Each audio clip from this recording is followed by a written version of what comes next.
Do you have your wireless mic? I do. I turned it on. I'm all set. All right. Thank you for coming early for Sunday school.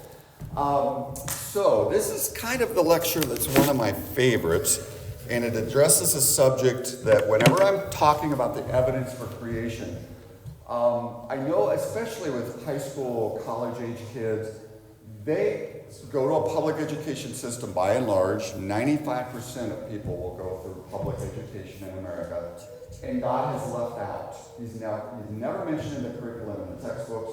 Christian teachers will sometimes work it in, but the whole system is set up to leave God out of the thinking of students. So, I mean, there's an old statement, kind of a cliche. If you send your children to Rome to be educated, don't be surprised when they come back as Romans. And that's what's going on all around us. God's being left out of the thinking. So I'll present all this evidence for creation, and I can almost see it in the eyes of the students. Yeah, I hear what you're saying. Here's the evidence, and you're obviously highly biased. But how can everybody be so wrong? How can all the textbooks be wrong? How can all the museums be wrong? How can these sincere, smart, knowledgeable teachers or professors who are experts in their area, how could they be so wrong? Because that's exactly what's going on. The Bible gives us a crystal clear understanding of what is the past on this planet and the universe. And it's in very clear language. It's repeated multiple times. And these things show up in the Old Testament, in the prophets, in the Psalms, and in the New Testament, and Jesus and the disciples and Paul. And all these guys refer to things dealing with creation in very clear language. For instance, the Bible, in the very first chapter, clearly says, in 6 literal, normal days, he made all of creation. And it says there was morning, there was evening, there was day one. And that word day is an ancient Hebrew word called yom, and it can mean a long period of time or it can mean a day. But every single example, and there's hundreds of them in the Old Testament, when you use it with a number, it always means a day. For instance, in the day of Henry Ford, or my father rode, 2 days ago, my father rode in a car made in the day of Henry Ford. See, I used that word day twice. But you have no trouble comprehending when I said 2 days ago, it means a normal day. That's the same way it is in the Bible. And in the 10 Commandments, it says, in 6 days, God made the heavens and the earth and all that they contain. Now, that couldn't mean anything but a normal day. So you see, when you accept what the world has to say about things, it leaves out what the Bible has to say. And it means we've got to almost take a marker and start marking out parts of Scripture in order to get it to agree with the world. But the thing is, they're both faith. You can't have a time machine. You can't go back and see the past. But you can look at the evidence. Now, that's the very first statement of the Bible. Clearly says where time, energy, space, and matter came from. God created it all. So what we're going to talk about during Sunday school hours, how can the world be blind to what God says is so obvious? And again, everything that's important, there's a lot in the Bible. It's all important, but some is way more important. It's foundational to our faith. It's foundational to our belief in God's very character. And the fact that he is creator is one of those things. The fact that he's supernaturally created, he didn't use just some natural process to make things, is really important. And this is one of those reasons why. Romans 1:19-20 says, what we can know about God, actually test and absolutely know, that goes even beyond just faith that's unshowable, is obvious to them. Now, who are the them? This letter is being written to everybody on earth, in essence, because it goes throughout time and it's being spread throughout the world. So the them are all human beings. What may be known about God is obvious to all human beings because God has shown it unto them. Well, how has he shown us what's obvious about him?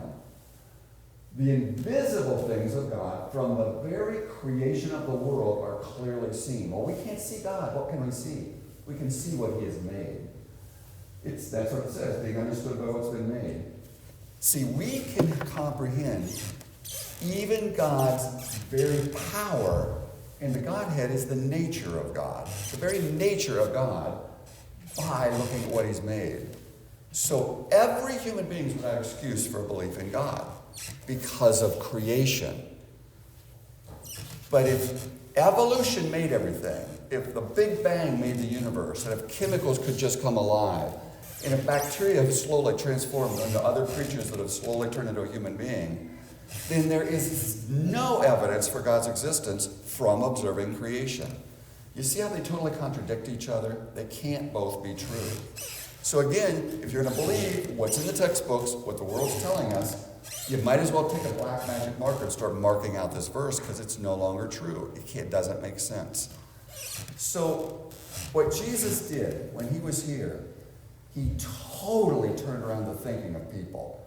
Every one of his parables, every one of his statements, he took a belief of a culture. Now this was a culture, the Jewish culture, that strongly believed in God and believed God did miracles, but they just thought if they're good enough, if they just pray enough, if they just do the right things, if they just follow the rules, they will end up in heaven. Jesus completely turned their view of reality upside down. And that's what we have to do with our culture. We got to take what they believe is reality and just turn it upside down. That's why these sessions are so important. Now, this is what I like to call the Great Commission. And Jesus' Great Commission was to go and teach the truth of who he was and what he'd done to the whole world. And one of those statements in the Great Commission is, go and teach all that I have commanded. Now, does that mean our job is just to go list a bunch of religious rules? Because that's what we think of the word command as a bunch of rules. We've got to go teach these rules to the whole world. No, that ancient word, teach what I've commanded, included the meaning all that I have taught, all that I have told you. Teach all that I have told you. Well, this is that same commandment in the Old Testament. Our job as Christians is to take the next generation and declare God's mighty acts, those things he has done in the past. Now that's both in our lives, and I think it's the mighty acts, the huge things that could not have happened any other way than that God did them. And here's the list. The creation of the entire universe, the creation of life, the creation of different kinds of life, the creation of human beings.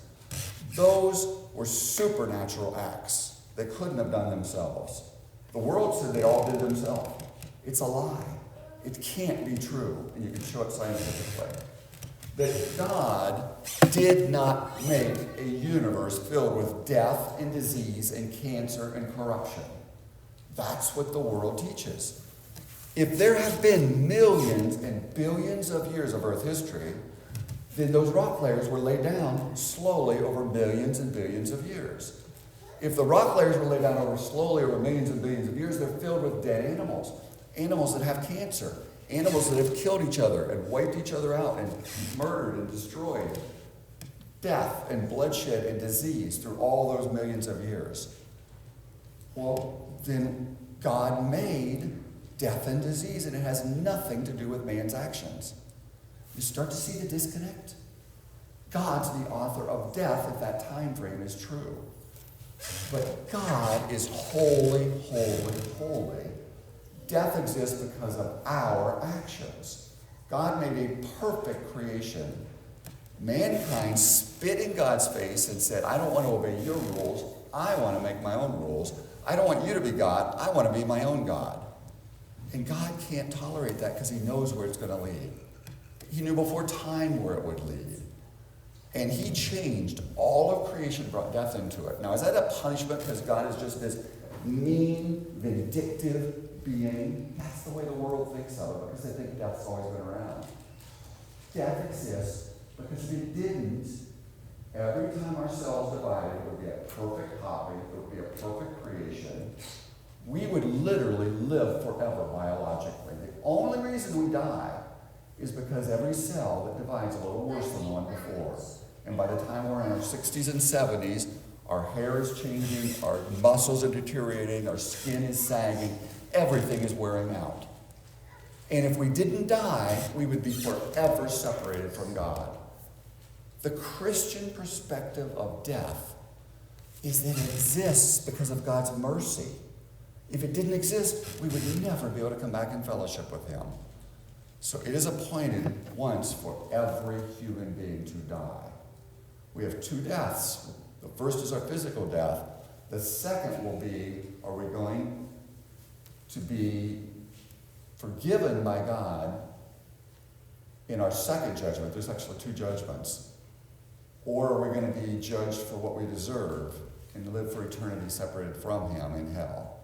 Either heaven or hell. And it's not based on our actions, it's based on our belief and our faith, because he came and took that death from us. And then, because the whole world had turned against God except for Noah and his family, God brought judgment upon the whole world. So now, through all time, everybody in every culture, in every nation, throughout every generation has to do is look down and see the rock layers filled with dead animals to know God brought judgment upon this whole earth because of our sin. And that's what explains the rock layers and the fossils and why it's there. And if we leave the flood out, we're going to misinterpret the past. We're going to misinterpret the time frame. We're going to misinterpret everything. And then people spread out after the flood. We're going to talk about that in the afternoon session. And the last mighty act is that God would become a human being, still God, but living here as a human being, to take the penalty of death upon himself so we could come back into fellowship with God. And Jesus 12 times said in one way or another, I am God. He performed miracles, he forgave sin, he came back from the dead. And he said even more times, there's no way you will come into the kingdom of God unless you accept my sacrifice in your place. You're never going to be good enough. That's Christianity. But you see, it all flows. If the first four events are fantasy, and death has always existed, why did Jesus have to die in our place? This is really important stuff. Now, we're going to look at one quick example from each major area of science of how obvious the truth is and how obvious God has made it. And then we're going to look at one example of how come the world is so blind. The first one is, where did everything come from? Now, I talked last night about one of the laws of science, that matter and energy could never make itself. The universe is matter, energy, and time. So we know, based on the laws of science, the box, the universe, could not have made itself. Therefore, something outside the universe had to have made it. That's what science shows us. But students also shown in museums and movies and in textbooks that stars have made themselves. Now, there are about 100 billion galaxies. That's our estimate in the universe. And if it's like the Milky Way, that's a galaxy filled with stars, and the Earth is in the Milky Way. It has about 100 million stars. So 100 million times 100 million is 10 with 22 zeros after its stars. Now, stars are very efficient. They're a huge ball of hydrogen gas that's packed so tightly together that the hydrogen fuses in the middle, and it releases enormous amounts of light and heat. That's what a hydrogen bomb is. It's hydrogen being fused together. But when it does that, it's burning itself up, just like a log burns itself up, but it's way more efficient. So a star can last for millions of years, maybe even a billion, but it can't last for 10 billion or more. So if the universe is 15 billion years old, which is what we're told, all the stars should be gone. This is a big problem for scientists. They shouldn't be there, but they are. So because evolution is faith, the faith is held onto, and the story is made up to try to support the faith in what you believe. Now, honestly, Christians through time have done the same thing. They've taken things in the Bible out of context, or they've misunderstood them, and they become dogmas of religion. And no matter what you tell someone who believes a certain thing, like a Muslim who believes that Allah is God, is completely non-Christian God, the evidence isn't going to change them because it's a faith. same with evolution. So they made up a story that stars are constantly remaking themselves because gravity pulls things together. So out in space, they say gravity pulls together hydrogen gas until it packs tightly together and it forms a new star. And stars are constantly making themselves. And it's taught as a fact of science. Now let's look at the evidence. Okay? This is a chart you'll find in textbooks of big gas clouds that form, and then they compact, and they turn into different kind of stars. Blue stars and big yellow stars and red stars.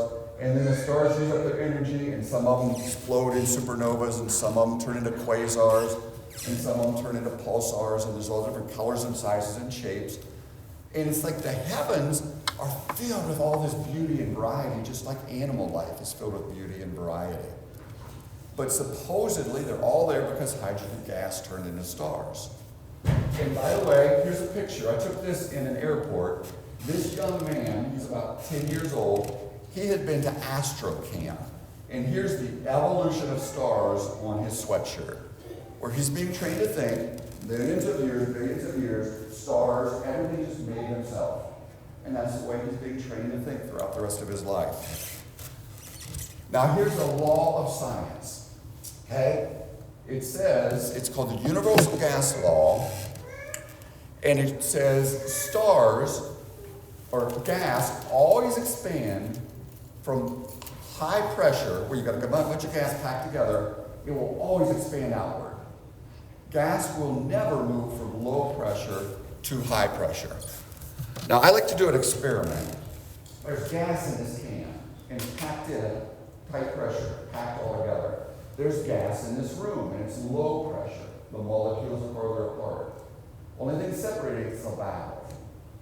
Now, every experiment ever done, every observation, every test shows this is always true. There's never an exception.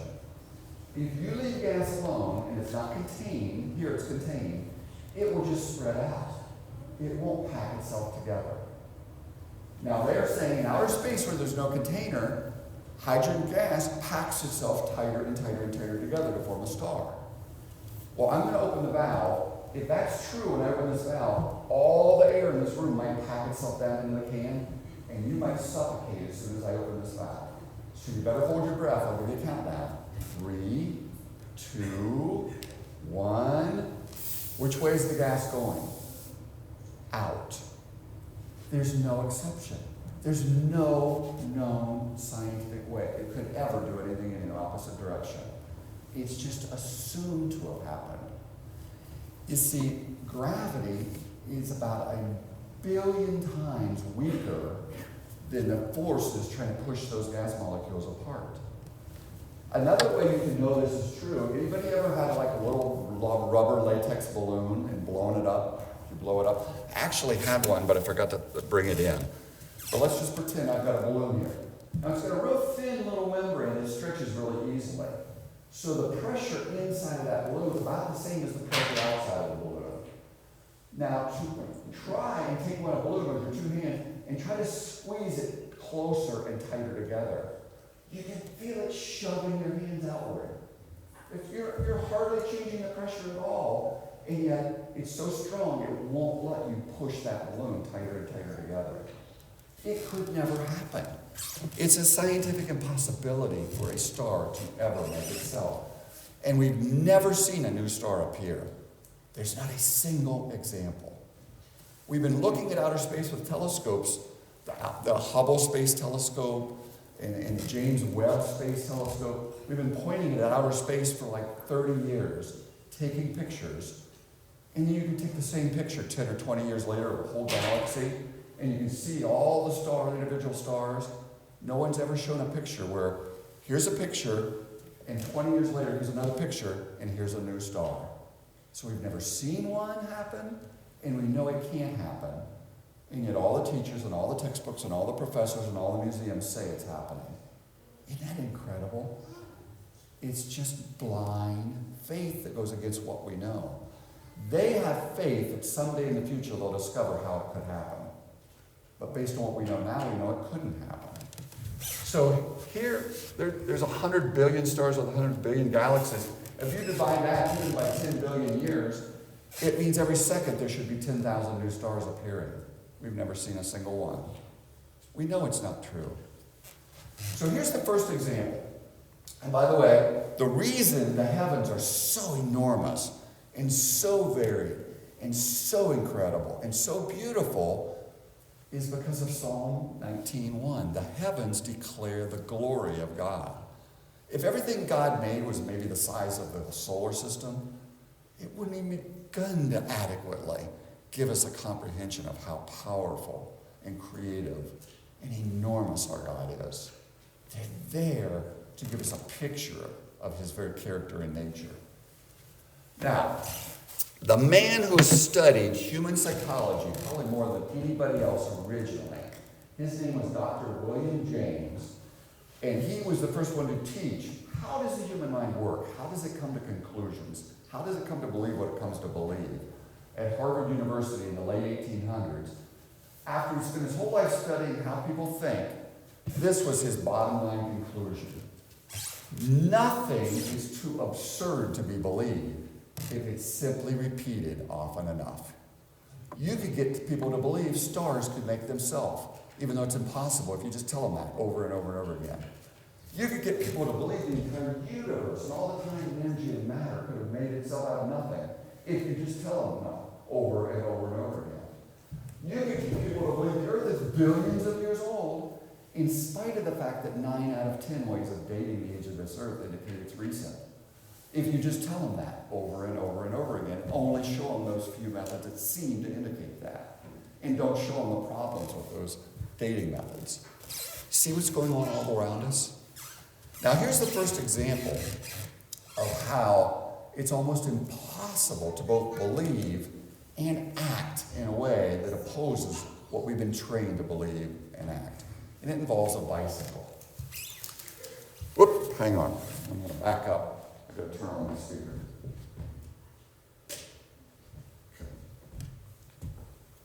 Welcome back to Smart Every Day. You heard people say it's just like riding a bike, meaning it's really easy and you can't really have to do it, right? Everything's changed, but I did. My friend Barney called me 25 years later. Where I work, the welders are geniuses. They like to play jokes on the engineers. He had a challenge for me. He had built a special bicycle and he wanted me to try to ride it. He only changed one thing. When you turn the handlebars to the left, the wheel goes to the right. When you turn to the right, the wheel goes to the left. I thought this would be easy, so I hopped on the bike during the demonstrate how to that confidence. And here he is, ladies and gentlemen, Mr. Justin Sands. First attempt riding the bicycle.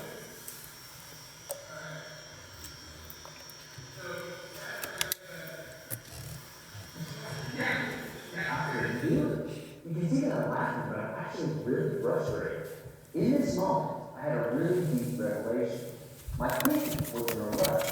This bike revealed a very deep truth to me. I had the knowledge of how to operate the bike, but I did not have the understanding.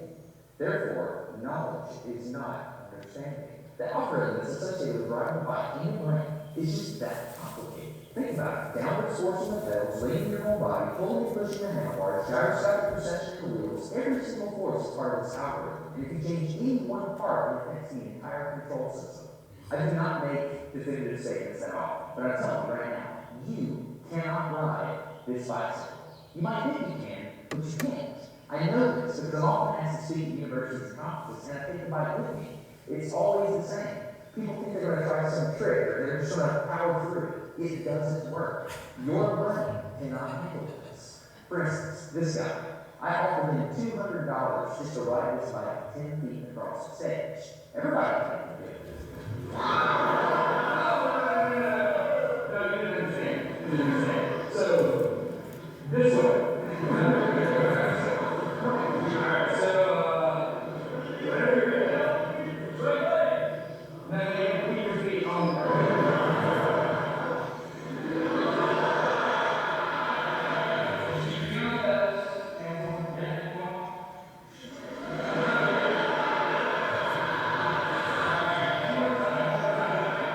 Once you have a rigid way of thinking in your head, sometimes you cannot change that, even if you want. I say after initial writing, and I practice it for 5 minutes every day. My neighbors make fun of me. I had many reps, But after 8 months, this happened. One day I couldn't ride a bike, and the next day I could. It was like I could feel some kind of pathway in my brain that was now unlocked. My son is the closest person to me genetically, and he's been riding a normal bike for 3 years. I wanted to know how long it would take him to learn how to ride a backwards bike, so I told him if he learned how to ride a backwards bike, he could go to Australia and meet a real astronaut. Are you gonna give up? Go ahead. This is how it starts. Look at this. This is such a big deal. Get up, you got it. Did you see his brain get it? So he, in how many weeks were we going to do this? 2 weeks? In 2 weeks, he did something that took me 8 months to do, which demonstrates that a child has more neuroplasticity, am I even saying that right, than an adult. It's clear from this experiment that children have a much more plastic brain than adults. That's why the best time to learn language is when you're a young child. I felt like the only person on the planet who had ever unlearned how to ride a bike, and I couldn't articulate it to anyone because everybody just knew that you can't forget how to ride a bike. So I learned 3 things from this experiment. I learned that welders are often smarter than engineers. I learned that knowledge does not equal understanding. And I learned that truth is truth, no matter what happens about it. So be very careful how you interpret things, because you're looking at the world with a bias, whether you think you are or not. I'm guessing you get smarter every day. I love one of the things Ken Ham said. He said, everyone has a bias. Just make sure your bias is the best bias to be biased by. And it's God's Word. That's the foundation. See, we don't even know for sure if what we believe is actually true, because it's based on something someone's told us. Without a doubt, that's where it's come from. See, these people knew exactly what they needed to do. You just needed to turn the handlebar the opposite direction and lean in the opposite direction. But they couldn't make themselves do it, which means they really didn't, deep down, believe it. Because they've been trained to only do it one possible way. And they had to practice week after week, month after month before you could finally figure it out. But you'll notice a child is programmed much quicker to behave and believe in a certain way. That's why the school system is such a battleground to get kids to only believe things in one possible way. And we as parents and grandparents and friends and neighbors, we have got to get the truth in front of these kids in another way, in a way they're going to understand and respond and see what they're being trained to believe. And this is exactly what God tells us. He says, lean not on thine own understanding. Lean not on your own heart. Trust in the Lord with your whole heart. In all your ways acknowledge Him. Through what? Through His Word. And then He shall direct your path. Because we don't even know if our understanding is right until we start with God's Word. Now, the second example, and I've got to speed up to even begin to get it all in, is the biological sciences. And they are just filled with examples of knowing God has supernaturally, instantaneously made very complex and different forms of life. And we're just going to look at one example of how we can know it didn't make itself. Now, this is a little animal called a leafhopper. This would be one of the pages in one of these devotionals. There's about 20,000 species. Now, what's a species? It's just a variation where that kind of animal only mates with others of its kind. We've shown that birds can form a new species in as little as 5 generations, where they're isolated and they start mating together, and then all of a sudden they quit mating together with any other bird like them. So the species are just all the same created kind, and God built the variety in their DNA code to have lots of variety, because He's a creative God. But this particular animal is like the Olympic-winning athlete of the insect kingdom. When it jumps, accelerates at 400 G-forces. Now, when you drop something and gravity pulls it to the ground, that's 1 G-force of acceleration. When you're driving a car and you go around a corner, you step on the accelerator, you feel yourself being pushed backwards. Now you're experiencing 2 or 3 G-forces. Now, astronauts and jet pilots, when they hit about 10 times the acceleration of gravity, their blood starts to drain from their head and they're in danger of blacking out at 10 G-force. Now, they've tested these guys. They actually put a couple ladies in this centrifuge and they start spinning them around faster and faster. So they're constantly accelerating. And this is what it looks like at 10 G-force. They're moving forward so fast, their faces are being shoved backwards, okay? That's 10 Gs. Now it's the little tiny insect called the nymph, the little baby. It still has legs. When it jumps, it doesn't weigh much. It accelerates like a bullet coming out of a gun. 400 times the speed for gravity to create that force. Now there's a problem. Okay, so you got this little insect, and it's walking along in the forest going dum dum dum dum dum dum, and its brain says jump. Now that signal has to go down its back, and then the signal to jump splits, and it goes to the right leg and the left leg. But we can calculate to jump at the speed of a bullet, how fast does its little muscle have to contract? And we can also calculate how fast does that nerve reach the right leg and the left leg. And if there's any slight little variation in the spacing of the muscle, one of those muscles is going to move faster than the other one. Now, just imagine the concept. Here's your insect. Here I am, getting ready to jump. My brain says jump. To jump in a straight line, I have to move both my legs at the same time. But statistically, if it's going to happen that fast, one of those legs is going to shove before the other leg has a chance to shove. So if I'm going to jump at the speed of a bullet, and one of my legs shoves first, am I going to go in a straight line? Now I'm going to go straight sideways, like a bullet. My brain's going to hit the wall over there, and going to splatter all over the wall, and I'm going to die. But the insect jumps in a straight line. And science is a great tool at figuring out how creation works. It works. That's why it's so revered. So they start studying the little leafhopper, and this is what they find down inside of the leafhopper. They find two perfectly formed gears. And these gears weren't made by humans in a machine shop. These are microscopic inside of a tiny little insect. So you've got one gear attached to the right leg, you've got the other gear attached to the left leg. So now if one leg starts to move, both legs have to move in perfect unison. Isn't that cool? It's like the sermon's about the awe of God. That is just absolutely awesome. But everything has to be perfect or nothing works. Now someone is trained, evolution's a fact, millions of years, slow changes. That's how they've been trained to ride their bicycle. They're going to look at this and they're going to say, wow, those gears are really useful. Look what evolution created. Because it's useful. And in their brain, I've explained it. It was useful. It developed inside of that insect. But this is our job as Christians. Take the things that are wrong, they're lies, they're false, and show people why they can't possibly be true. You see, if some insect, if evolution's true, didn't have those gears, it must have turned into an insect that did have gears. Well, you couldn't have a perfect gear right away, so maybe you had some little round thing, and then you have a random change. That's what a mutation is, it's just a random change. It's like hitting this little nut with a hammer. That's a mutation, little change. Guess what? I might start to form a little fin. Okay, well now you have an insect that has something over here, and then they got a little fin sticking out on this one. It's just going to grind away at the inside of the insect. It's not going to start to turn into a gear.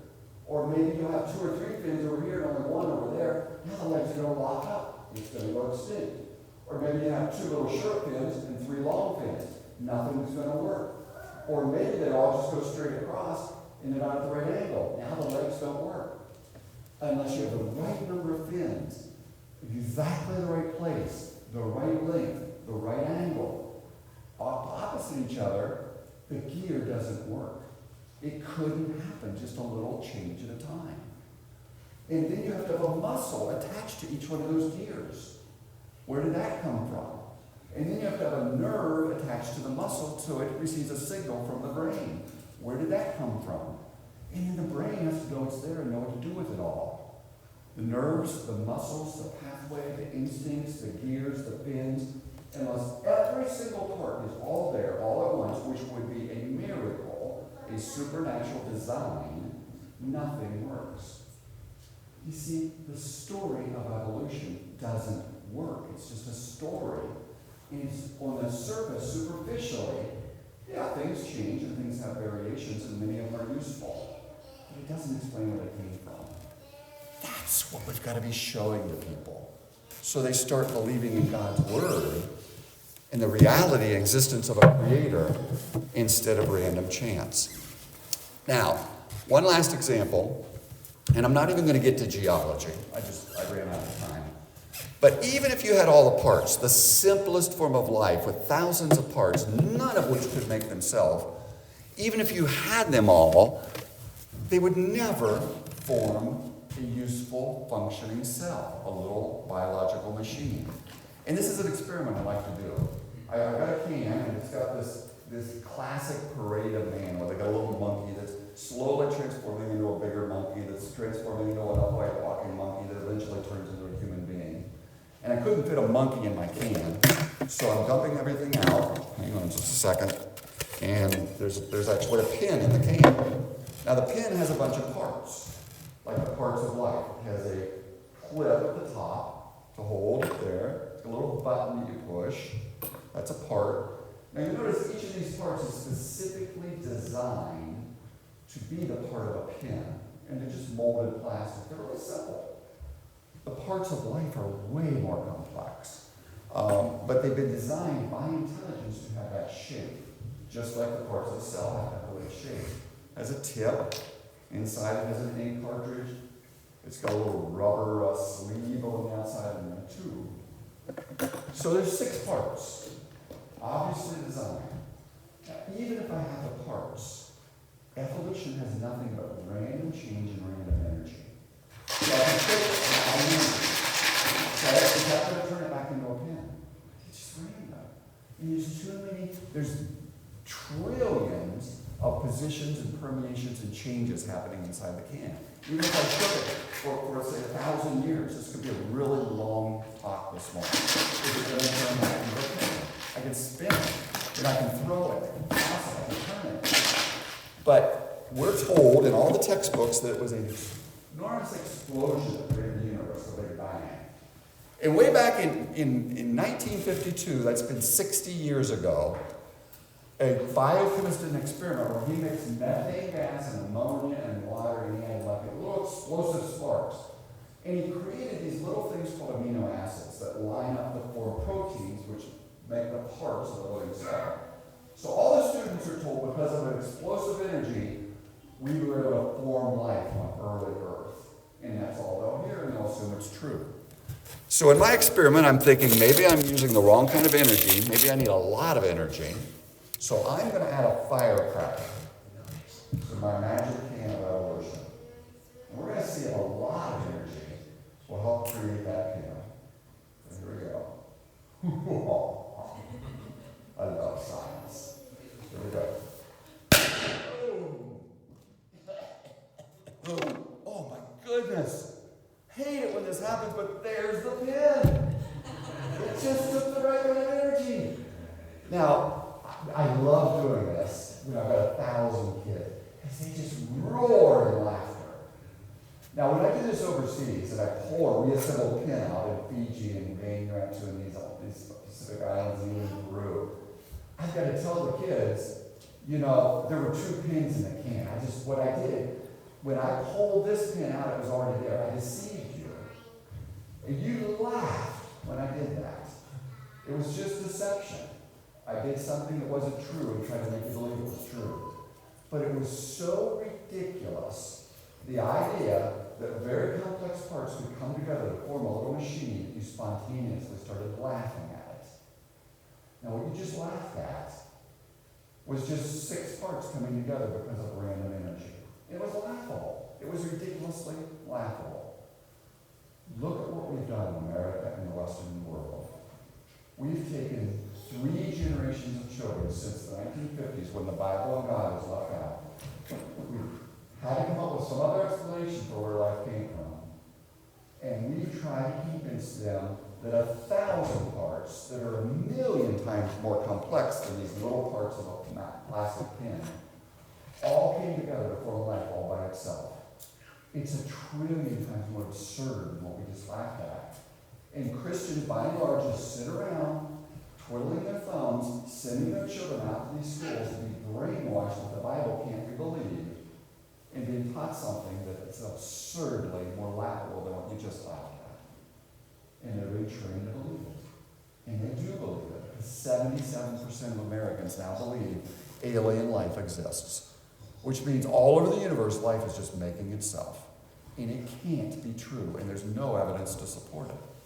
Why haven't these things revealed themselves? Why haven't, when we've looked for any sort of intelligent information coming from outer space for 50 years, in every little bit of the universe, with radio telescopes, every bit of the electronic spectrum, there is zero evidence there's any life anywhere in the universe except here on Earth. Because that's what God told us. The earth was made for man. And he made life and couldn't exist without him. And he wouldn't have cursed the whole universe because of our actions if there was other life out there being cursed for nothing they did wrong. See, it doesn't make sense biblically, and it doesn't make sense scientifically. And we know the truth. So I'm going to wrap up. The third section deals with geology. I do have one little video we've got time for that kind of drives the point home one more time, and then we're going to wrap up. Here's one other example of how, when we're trained to leave the truth out, our mind can't even see it when it's right in front of us. For example, if we were done only in the top, everything would be upside down. Just as in a camera, the lens of the eye forms the image upside down. The image is then inverted by the brain, so that it appears right side up. Now, what would happen if a lens system were used to force the image right side up? Well, the brain would immediately invert the image so that it would be upside down. But would this condition be permanent? To answer this question, we asked Mr. Gravis, our optical expert, to design for us a pair of inverted spectacles. While the spectacles were being constructed in our shop, we faced the problem of who was going to wear the things continuously for several weeks. You'll want to be our unlucky winner. That's right, me.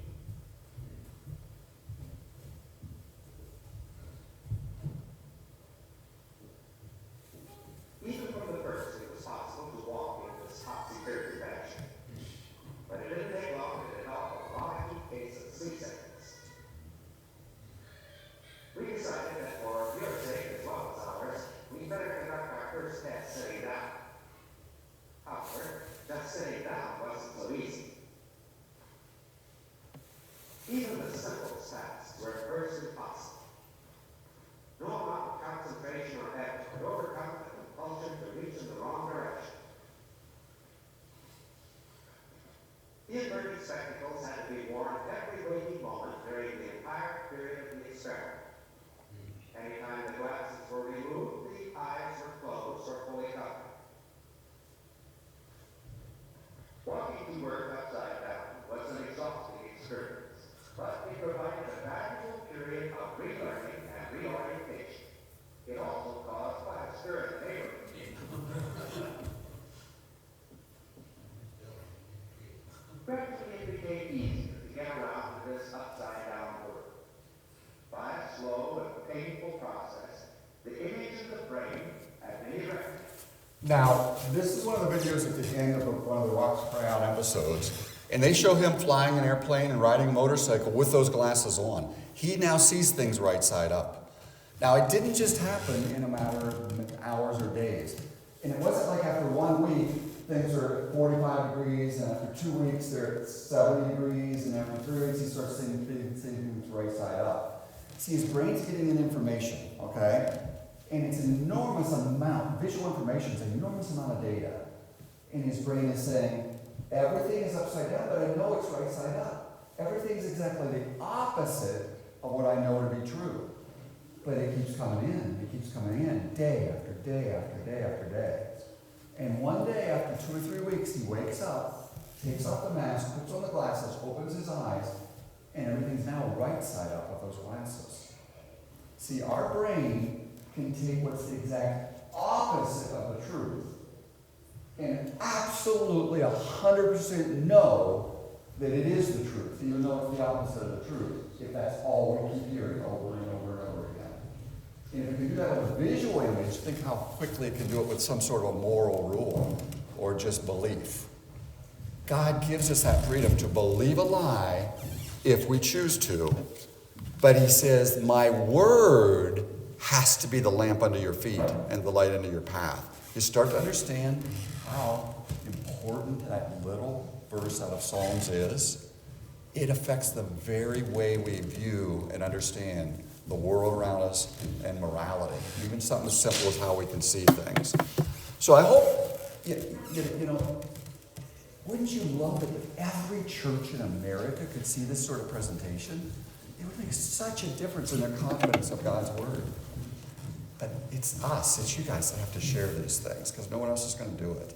So I hope you will. Take what you're learning, the resources, and get them into many, many, many other people's hands. So thank you. Okay, so I'm all set. I'm going to switch projectors. And we're going to get ready for our worship service.